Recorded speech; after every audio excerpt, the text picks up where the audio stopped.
Welcome back to Journey to Breakthrough, and you are in for a treat. I have the one and only Zachary Borja. Am I saying that correctly? That's right. Okay, that was we didn't rehearse that, as you can see. Yeah, man, I'm happy to have you on the episode or the show. I've been looking forward to this week for a while, mixing up some things, and you have a very amazing space here. Yeah. That's why I like doing this on location. You can find some really cool spaces here in Oakland, which is where we are. But we're gonna jump in. But first, just want to tell us who you are, like Yeah. what brings you here today. So first off, I do want to do a quick plug for this space. Sure. So this is Port Labs and Port Workspaces. They graciously donated the space to us, let us use it. This is like their old mall space. For like 10, 15 years, it was abandoned, just sitting here. And it was the old Kaiser Mall, and now it's been adapted to a huge co-working space for a variety of companies in tech, nonprofits, like VC firms, a ton of different things. And they let entrepreneurs like myself come in there and do kind of whatever we want to do. Yeah. It's like can I flex a day? Saturday? Right? Work on a Saturday. Just kind of doing this production. Wait, people work on Saturdays? I mean, if you're an entrepreneur, apparently you're working every day, dude. But so, yeah, no, like this space, it was just sitting here and they just let us do whatever we want to do. And it's not often. Like renting a space like this costs like $1,000 for production. So we're getting it for free. So I just want to plug them for, helping us out and letting us do this. Awesome. But Thank you. Yeah. But so yeah, for myself, I am like Zach Borja. I've been doing this work in like production, film, photography, and media for the last, I think, 8 years now. I 8 believe. years. Yeah. Wow. Before that, I was like an insurance agent. I was a door-to-door insurance agent. I did insurance too. I don't know if I was necessarily door to door, but I could have been based on Door-to-door, dude. Like, okay, I would actually go around neighborhoods, knock on doors. Yeah. I didn't drive for years. I had like public transit everywhere. Okay. And so I had like these shoes that I got from like Marshalls years ago. Yeah. And would walk every single day, I think about 5 to 10 miles. I would go to malls. Just knocking go to on every doors. single business, talk to random people in the malls, Yeah. and I would not leave until I got like 10 phone numbers. Or if I go door to door, I wouldn't leave until I get like at least 5 sales. And that was like the first thing I did when I turned 18, just looking for something to do.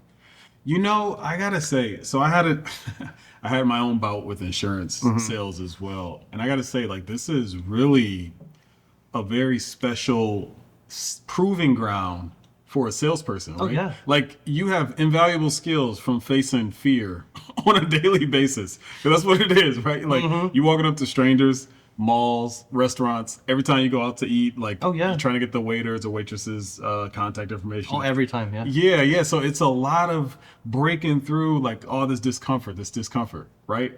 And then now you don't even probably recognize that people tell you no or reject you at all. Oh, dude, like I forget. It's like, oh, they said no. Whatever. I'll come back in a week and you'll say yes.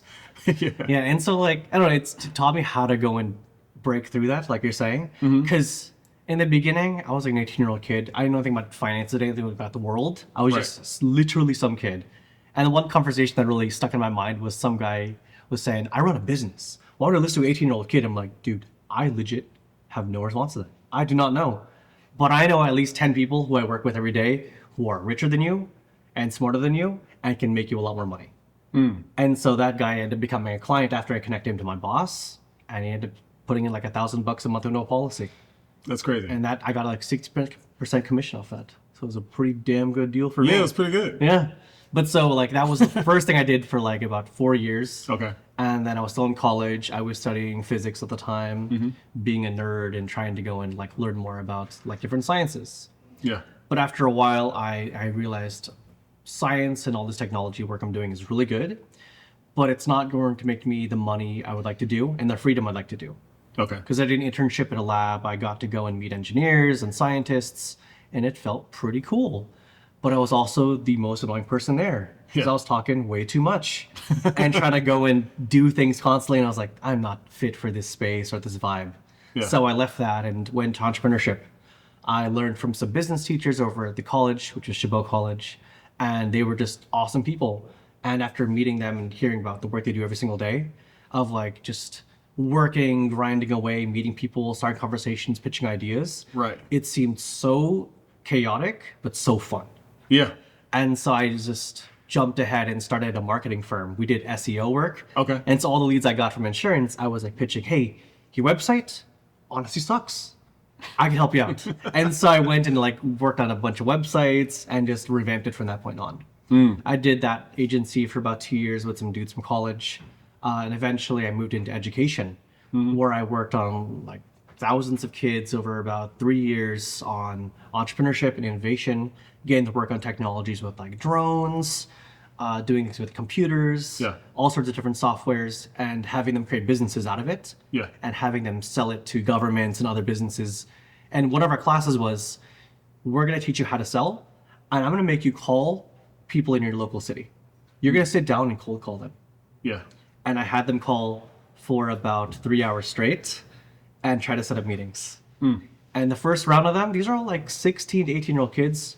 Some of them were awful. And I was like, all right, you did that? Good job. Here's how you're going to refine it. And so a lot of these kids who were super awkward, didn't know how to have a conversation. And these are like kids who just are like, didn't know what they were going to do in their lives. Right. Some of them came from backgrounds where they're rich, their families are wealthy, they work at Google, they make like 500,000 in their household. And some kids who collectively, they make 30,000. And they have like 5 siblings and they're working a job while going to school. And for those kids, I got to go and help them build that grit and build that knowledge and experience they needed to go and do something. Right. So, and that was a really good opportunity for me to go and help out my community and like build out these kids to become entrepreneurs. Right. And so I did that for a few years and then just started the firm I do today, which is Borja Plus Media. So yeah, I do that now, and I kind of took a lot of those different things from my years of experience in selling insurance, with teaching kids, and just, you know, being the community engagement person to go and do the work I do every day now. And so like for this space, I got in partnership with them and now we cover all of their events. And it pays our rent, for example. Yeah. Or I've worked with a bunch of corporate entities all across San Mateo and Mountain View and San Francisco. And I just met them through a variety of networking events too. Right. And so every day is like selling, meeting new people, sitting around my computer, emailing all day. Yeah. But then also doing productions like this, right? And just setting these things up. And every day is something new and something insane, but it's fun. It's a lot of fun. It lets me have my brain be all over the place every single day, but the experience is something that I would not trade for anything else. Yeah, you generate a lot of stories when you're an entrepreneur. Oh, yeah. Your days aren't the same. You might get around to doing like 80% of what you normally do, but there's like the rogue 20% where you're just not quite sure what's going to happen. Oh, yeah. But a part of that is enjoyable. I agree with you wholeheartedly. Yeah. And I was saying to Brent earlier that I had taken a chance last year in August to become a politician because I'm not doing enough already. And I thought, you know what, there's a local election happening in my city, and I had a bunch of politicians called me saying, we want you to run. And seeing everything that had been happening in the government, I was like, you know what, I could also do better than that. And so I took a leap and jumped into that. If I was working a normal 9-to-5 job, I would not have the time, flexibility, or care to do that. But now I'm doing it as the business owner at the same time, and it's interesting. Well, you got to think too. So it's not even, sometimes it's not even about the time when you're working a 9-to-5. Sometimes it's really about the mentality. Oh, yeah. Like you're likely not trying to do more, right? I'm not trying to do more than what I have to do because it's not required to get what I'm getting. Oh, definitely. And to me, that was actually what I really loathed about any job that I ever had when I left, is because I don't want to just be here getting paid for my time.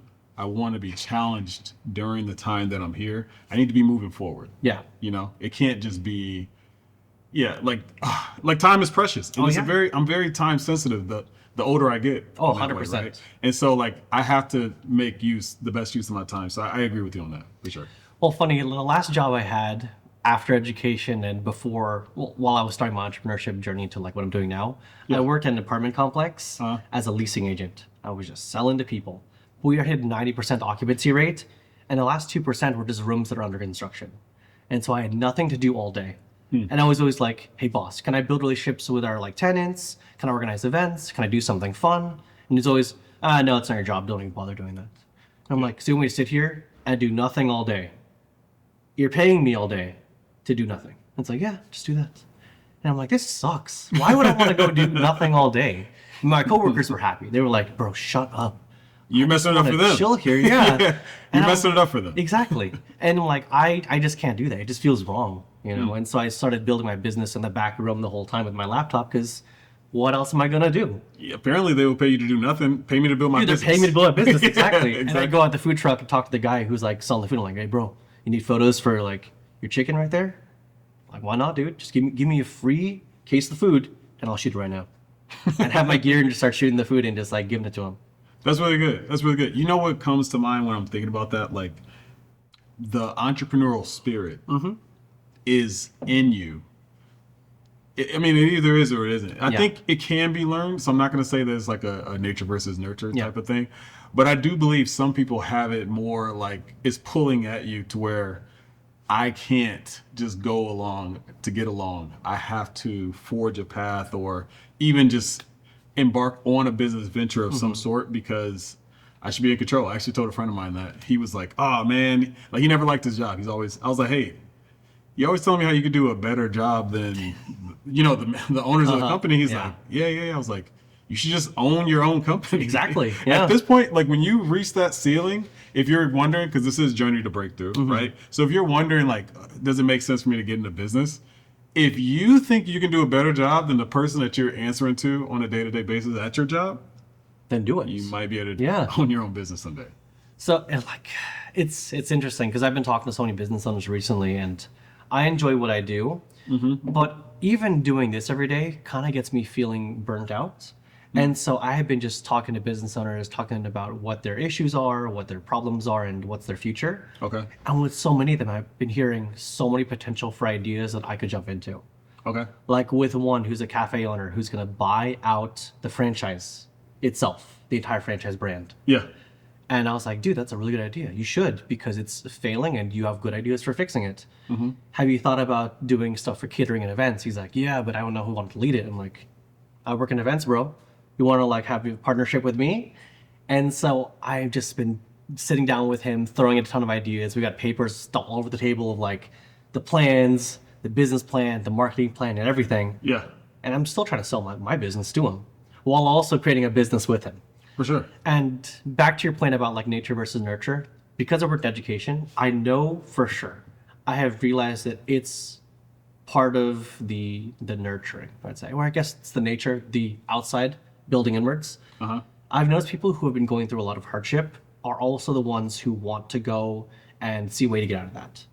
And entrepreneurship has been one of the biggest ways here in America, or like pretty much everywhere, to get out of that. A lot of people are kind of satisfied where they are, but once they have something in their lives that kind of triggers their mind, and they have an opportunity to get out of there, something just switches their mind, and they just make that leap to go into it. I got a question for you right there. For sure. Something came to mind while I'm listening. And this is a belief that I have, and I'm curious to hear what your answer is. So I'm not even going to tell you what I think. Yeah, for sure. I'll just lead you, right? So do you believe it best that somebody just cut ties, jump into business head first, or I have a job, let me start my business on the side, build up the strength in the business before leaving my job? Like, what do you think? Oh, dude, stay in your business. Stay in your job. Okay. Stay in your job entirely. Okay. The one good thing your job will give you is consistent money. Because as an entrepreneur, unless you already have like $1 million in the bank, or let's say 100K in the bank, and you already have like 10 clients who are rich lined up, stay in your job. Because your job will give you consistent money every single day or every month, every 2 weeks to make sure you're going to survive. And two, sometimes your job is letting you just chill all day. That's like free money and a place to just relax and like. We're not if you're promoting free burnt labor out. here. No. But there's It also, does happen. It does a happen, lot, but you know. yeah. But there's also the other portion of while you're at work, you have a whole group of people who are generally, if you're a good person, who are already supporting you. Okay. Just think about the person next door to you in the other cubicle or the spot next to you. You just tell them, I got a business I'm running. I have a catering business, or I've got like this crochet business I'm doing. Want you to go check it out? You give them a free sample. They're gonna tell everyone else in the office about it. Okay. Let's say your office has about 20 people, minus you. That's 19 people who can immediately be clientele to you. And be your first people to jump onto your brand and help you out with getting out there in the world. And if you're trying to go and work at corporate entities and you're in a corporation already, go talk to the person that deals with small business or CSRs who deal with this every single day. And that's a perfect way to go and get your business started off. Some corporations, of course, are not for entrepreneurship, Okay. but somewhere. And Yeah. it really depends on the culture within that company, but you're going to want to utilize that. Every single person I know who's got a big business in my industry of like hospitality and media has started within the industry or within some type of company already and utilize their connections in there, build their business from that point on. And then once they reach the point where they're making like 10,000 a month minimum, then they decided to quit their job and focus on it full time. I want to speed past this because you said something very powerful, and I want to make sure we touch on that. I do believe if you want to start a company, the first step is to get into the hallway. Mm-hmm. It's a turn of phrase, meaning you should just get a job working in the industry, because you're actually, in this scenario, getting paid to learn how to run your business, right? And one of the best roles that you can have in a company, my firm belief, I could be wrong, but I think it's going to be really good for a lot of people out there, if you're kind of wondering how to make that jump, is you want to get into sales. Yeah. Revenue is the lifeblood of a company. And so if you figure out how to generate revenue in this company, you can become an entrepreneur for your own company. And I think that's a misnomer for people. Some people want to work for themselves, but they don't know how to generate revenue. Yeah. Because you think, oh, I just sell this thing, and it takes a lot more than that. It's like some courage. Oh, like some people say the worst thing, stuff. and it's that it'll sell itself. It ain't going to sell itself. No. Yeah. Even if it's free, it won't sell itself. They're going to be even worse. Why would I tell you? It's free. Something's wrong with it. Something's wrong. Yeah. And now you got to overcome this objection. You're like, hey, I just need you to get on my free thing so I can get you to the real. Yeah. So like you gotta really know how to generate revenue. Sales is a great way to do that. And if you can get into the industry, the vertical, whatever it is that you want to serve based on what you're interested in, this is how you break through from your job to the company. By the way, I agree with you 100%. I do believe you should keep your job. Yeah. Build your business on the side. Build your business on the side. Because if you really want it, that won't be a bother anyway. Oh, yeah, That's how you want to spend your time. Yeah. And the consistent money is necessary because you need a little stable base. There's nothing worse than being under the financial gun. Because then all the passion that you had in your business is drained because you're stressed, worried, and all that kind of stuff. About And paying people bills. sense desperation. And you don't need that. Yeah, and like when you're out there trying to make a sale, Yeah. they know exactly if you are struggling financially. Like, ooh, I do not want to deal with this guy. He is struggling, he is sweating, and it's the fear sweat. And people just smell it and know it. Yeah. And this speaks from experience too. When I was younger, I had $20 in my account, my last bus ride somewhere, and I'm like, I better make a sale today or I am screwed. And people just knew. And when I just sat down, gave up, and I was like, you know what? Screw it. Whatever. If I make a sale, it's all fine. And I walk around some more, and with that mentality of I'm just gonna make this happen, doesn't matter if I'm able to like do it, I'm gonna just find someone who wants this product. And it just happened. You know? But it just gets past that mentality of like that fear, and that job gives you that security way for that fear. It does, and you need that. This is I get it, dude. Yeah, I get it. But then, but to your point, because you gave out a number like, hey, I got $1 million saved up, I got $100,000 saved up. I believe it's like a runway. I call it a runway. Yeah, exactly. Whatever you need in your own particular situation, because it might be $1 million. Who knows what you're doing, right? I know a guy whose runway was a $2 million. Exactly, right? So like the number is arbitrary, it's made up, but it does need to be specific for you and what you're trying to do. But it's totally possible, and I hope that, I mean, just that little segment alone can give somebody the courage, whoever's seeing this, to like take on that extra role or get into the right industry that you want to, want to work in and everything. And I will say that if you're going to go for the runway piece, I work with a lot of tech companies too and startups in the hardware space. For runway, I want you to consider runway for yourself and for your company, because a lot of the founders I've been talking to don't consider themselves under their payroll, and that's an issue. And it's crazy. A lot of them don't. And so I've been telling the last founder I was talking to, so how much do you pay yourself? I don't pay myself anything. That's wrong. Do not do that. It can't happen. Because not even you a real are going to thing. get burnt out, and if your wife or husband or whoever is going to destroy you. And even if you're not married and you're alone, there's going to be something that cracks within you because you need that money, one way or another. And so put yourself under there and consider yourself, what's the runway I need to survive if no money comes in for the next 6 months? And I'd say 6 months. A lot of books I've been reading say 3, but have it be 6. You want that security. I mean, it could be 2 years. I mean, whatever you need. Yeah. Whatever you need. Whatever makes you feel comfortable. Yeah, exactly. Yeah. Because you got to, like, if you're going to dive in, my thing is you got to be all in. Oh, so if I'm 100%. all in, Yeah. there is no other option anymore Mm-hmm. because I decided that. So yeah, to your point, whatever you need to be comfortable, Yeah. get there. Exactly. And so for your point on like sales earlier and bringing in cash flow, if you don't make money, it don't make sense. Okay. Exactly. And so there's this startup who I won't name them, but like when I was working with them, they had a product that was in their industry hadn't really been seen before. It was completely new. It was a new technology, a new piece of machinery that no one had in America. Overseas, it was big, but here, nothing. Yeah. And the issue is the industry wasn't ready. They tried to sell it every single day. I trained the whole team of engineers how to sell. And for them, they just did not have the right knowledge on how to do this. And I found a few key issues that ties to everything we've been talking about right now. Okay. And it's one that none of them had ever worked in the industry. These are all engineers that have really good educational backgrounds, all from Berkeley, all from Stanford. They know exactly how to build a machine from the ground up in less than a week. Yeah. But none of them have ever started a business, and none of them have ever actually done any sales in their life. And that was one big issue. And they thought they could build a product and it would sell itself, but it did not. It doesn't. And so it's been 2 years they haven't been able to sell anything. And it's been that whole upwards journey of trying to go and break through that for themselves to get to a point where they can sell this thing to the right person. Hell, they're even offering it for free. I know I'll take it for free, you know? Literally all the concepts we just hit. Exactly. And so like everything we're talking about right now had been an exact story that I've been dealing with one of my clientele. And so it's been interesting to see that, you know, if they had the education knowledge that we're talking about, and it's not even standard education knowledge from like a, you know, from a university. This is like from life, you know, and they hadn't have enough life experiences to go and build their business the right way. And so for them, they had been spending the last 2 years going and doing the journey you and I were talking about, which is going out in the field, meeting these companies, meeting these people, being in the industry. And so rather than a company paying them to do it, they're having to pay themselves. Right. And so now it's like 5 times more expensive because of that.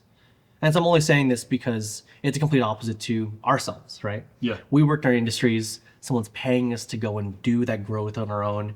And it was a slow development piece, and if people assisting us along the way, for them, they're having to build it every step of the way on their own, and it's extremely expensive. And it's just a hard journey for them. And it's got to be stressful Oh, on top of that. every meeting, every Yeah. week, I'm like, man, this is not good.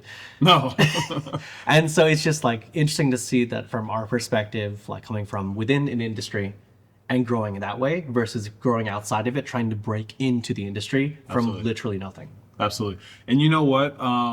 But kudos to them because the way I see it, it's an interesting way to look at it. But you got to go get beat up. I call it you got to go 100%. hit the mat. Yeah. Right. Because yes, you're going to learn things from books, and I highly encourage that. Oh, 100%. You should learn things from role playing. Don't try it out on a customer for the first time. Oh yeah. Right. But you're going to have to go get beat up by some people, and you're going to have to figure out what doesn't work that way. And it sounds like they're on that path, and Yeah. so that's very encouraging. Oh, I respect him 100% for doing for sure, this. for sure. No, so that sounds really good. I had a question that I wanted to do way earlier in the conversation, but this has been flowing so well, right? But so I have this thing, right? I'm like this guy, a bunch of phrases. You are a guy, yeah. I'm a guy in a space, right?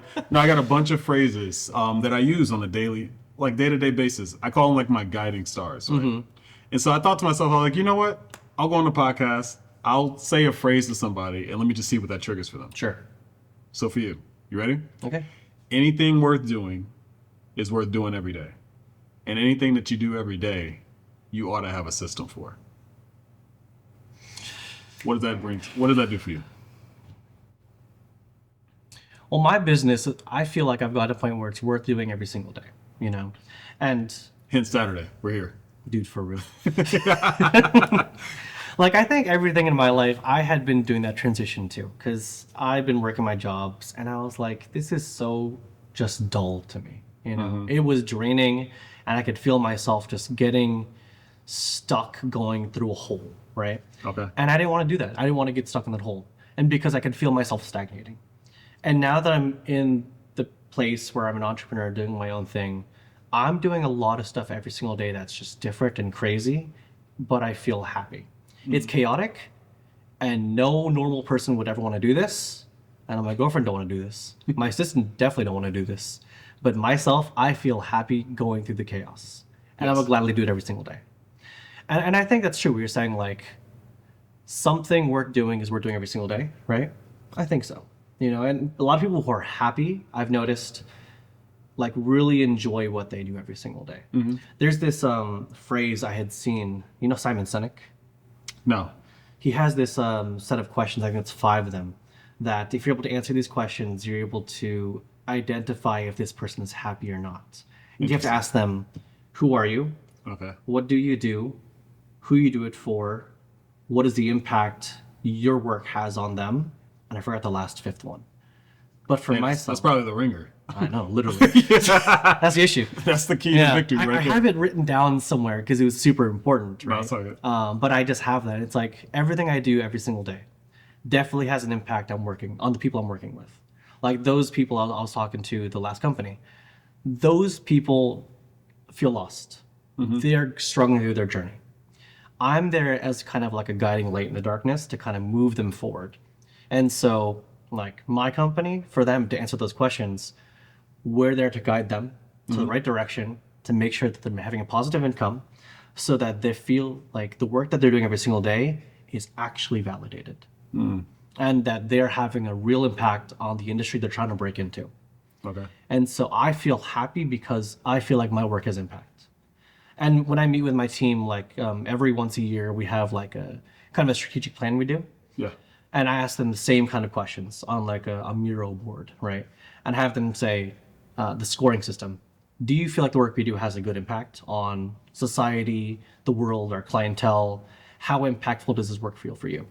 And if it's anything, it's on a 1 to 5 scale. If it's anything under a 4, we have to figure out why and adjust ourselves because of that. And so I make sure that the work we do doesn't just make money for ourselves and for our clientele, but it also has to make ourselves feel like we're doing something beneficial for the rest of the world. And so like when I got into this line of work before in photography, I started off at Oakland First Fridays, if you go there. I've been a few times, yeah. I was there photographer. Speaking about the chaos. That was a fun event. But I learned how to shoot on an old Nikon D80, which was an old camera. It's still an old camera. It gets older by the day, actually. I feel the lens was also broken. I didn't know that. Interesting. Like there's a mechanism inside of it. One of the lenses is like misaligned. Yeah.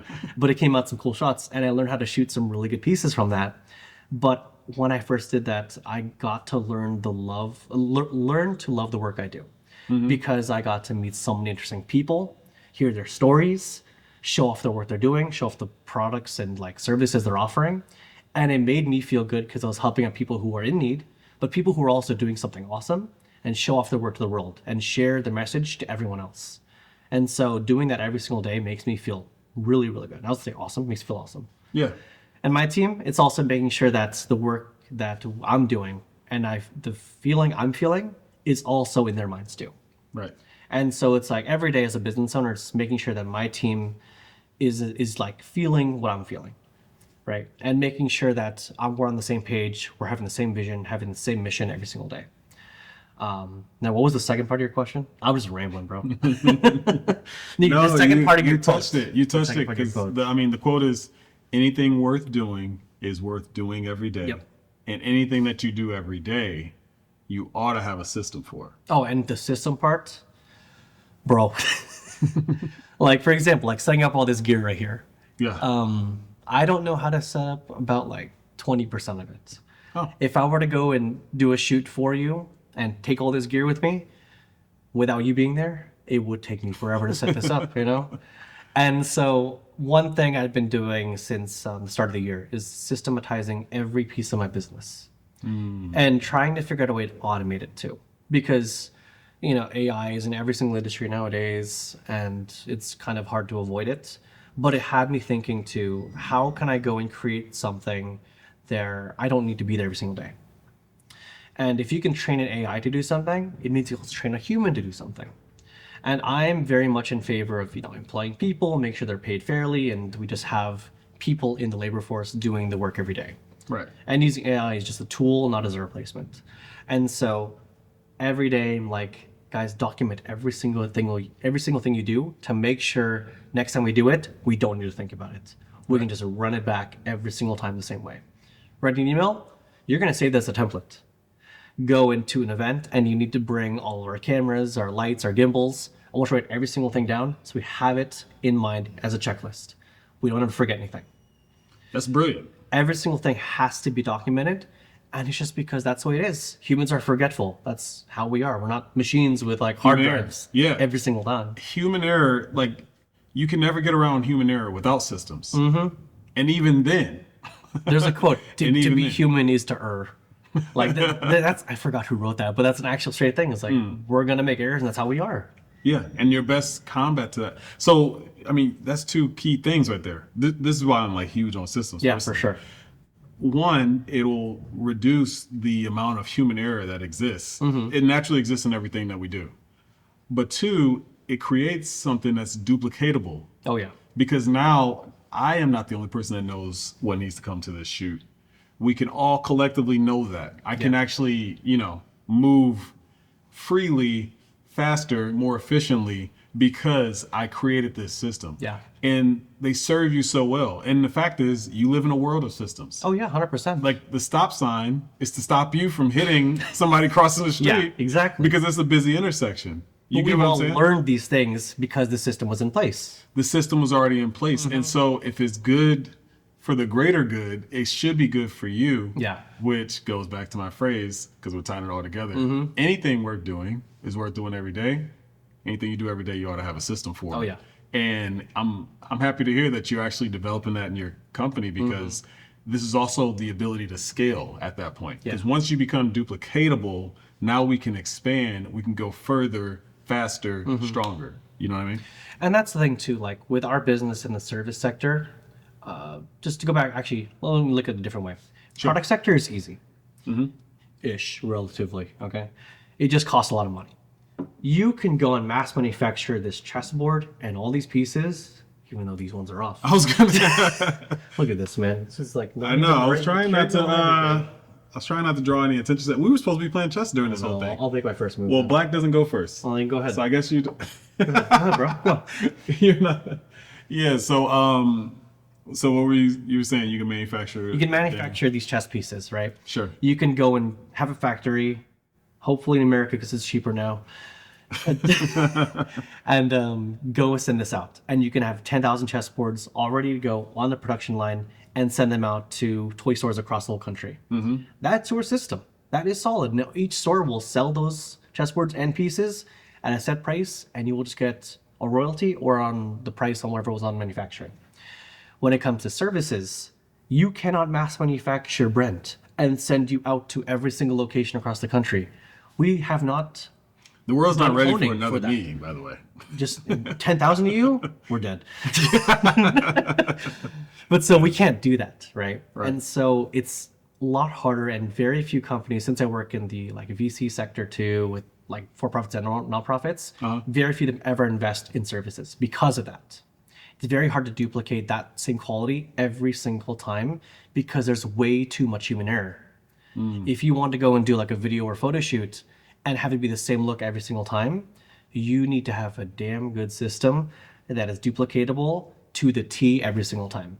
The location of all your lights, all your C-stands, every single lens, every single setting has to be the same. And it's hard to duplicate that because human error, right? But I mean, it's hard for me to duplicate myself. Exactly.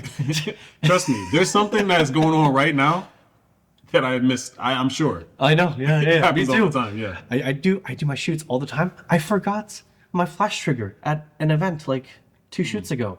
And I'm like, I've been shooting for this long and I forgot my flash trigger? How did this happen? And I was just thinking to myself, my editor's gonna hate me.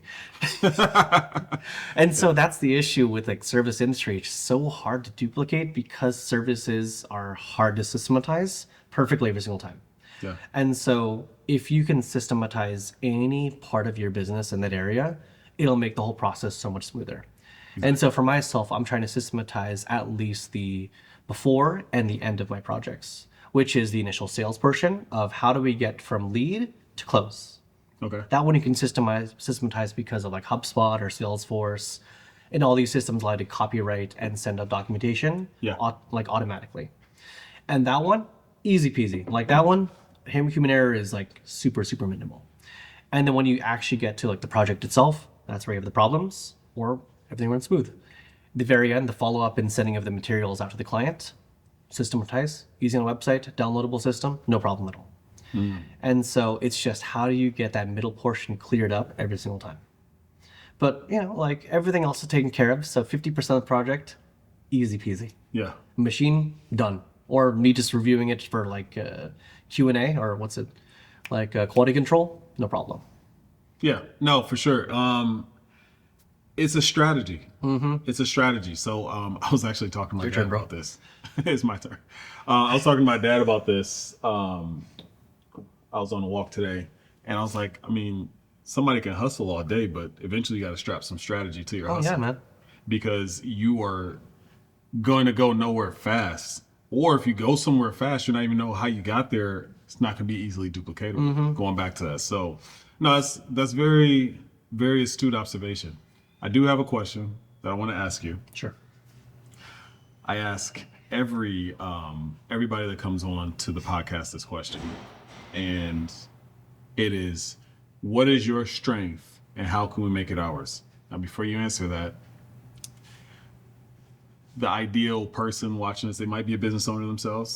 They might be a budding entrepreneur. They might just be curious. Yeah. And they like what One of your friends that you're trying to sell the car to. Yeah. Somebody just supporting me. Yeah, right? exactly. Maybe you give them a little encouragement, but the idea is we all want to get better, right? So what is your strength? How can we make it ours? I have heard, the strength question is always hard. Even when I do an interview, I feel like that's where I mess up too.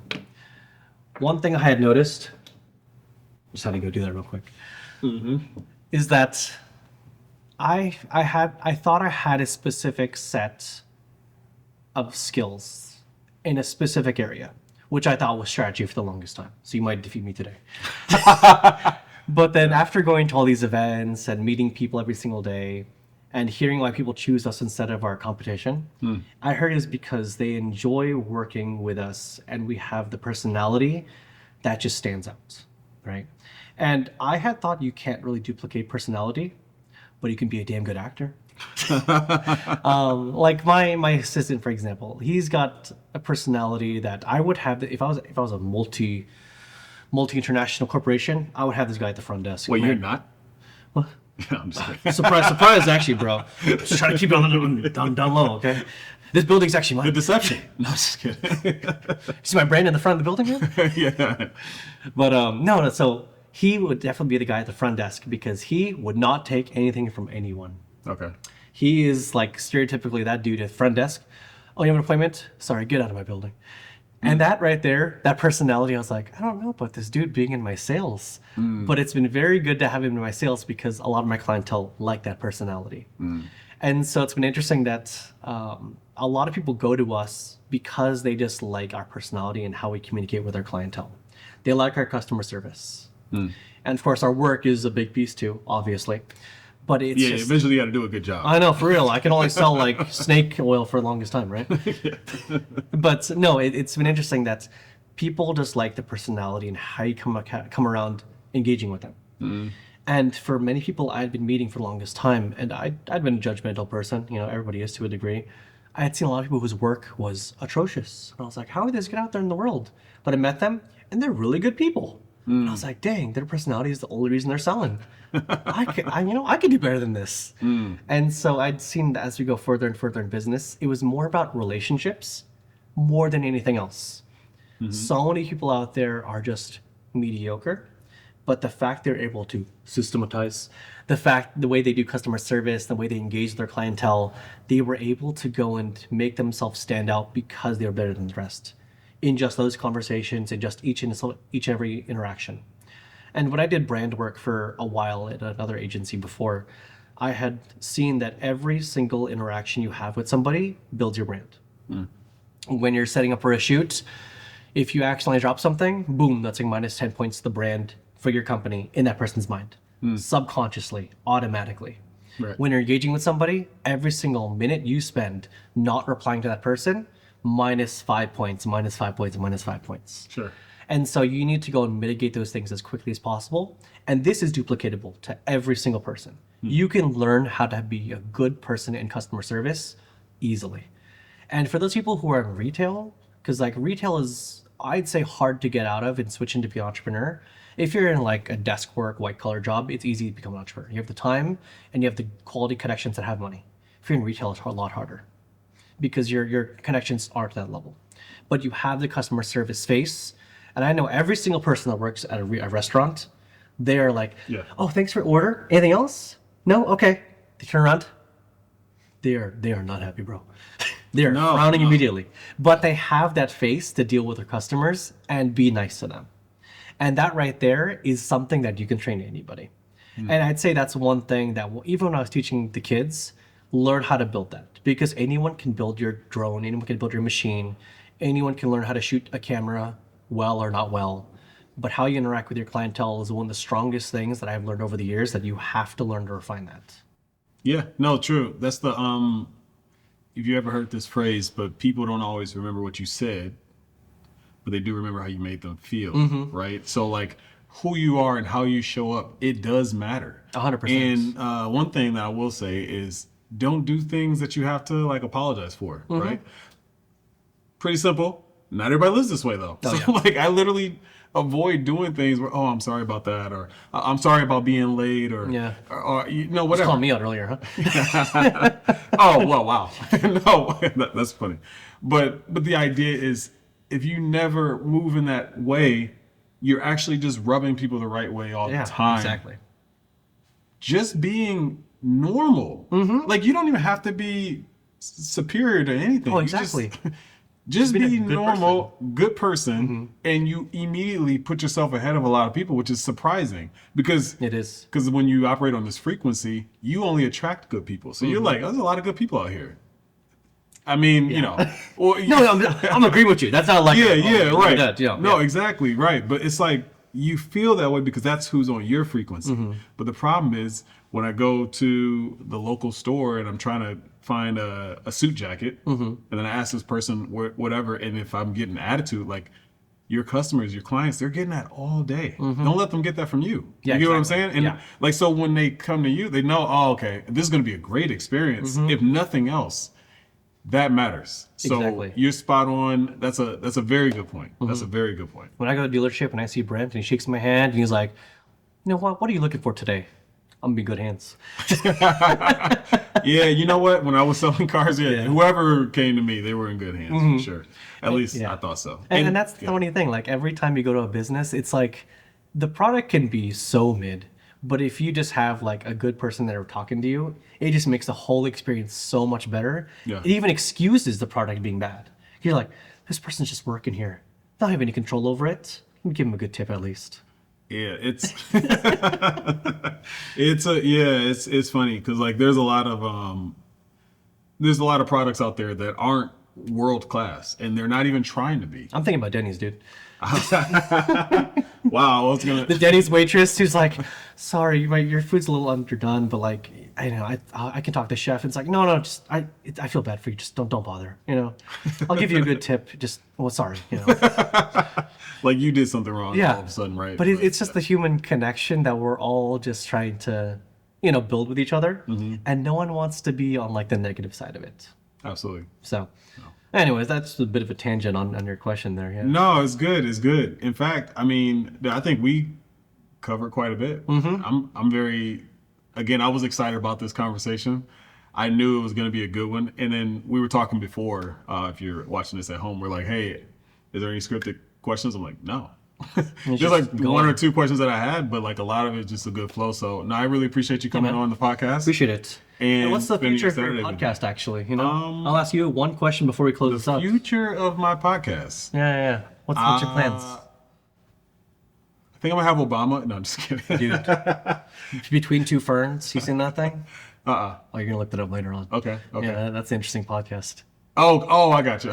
Yeah, I know. That I think he had Obama on that one. He's got a lot of famous actors on it. The future is I'm gonna be so the truth is I naturally throughout my endeavors meet a lot of ambitious business owner, entrepreneur people.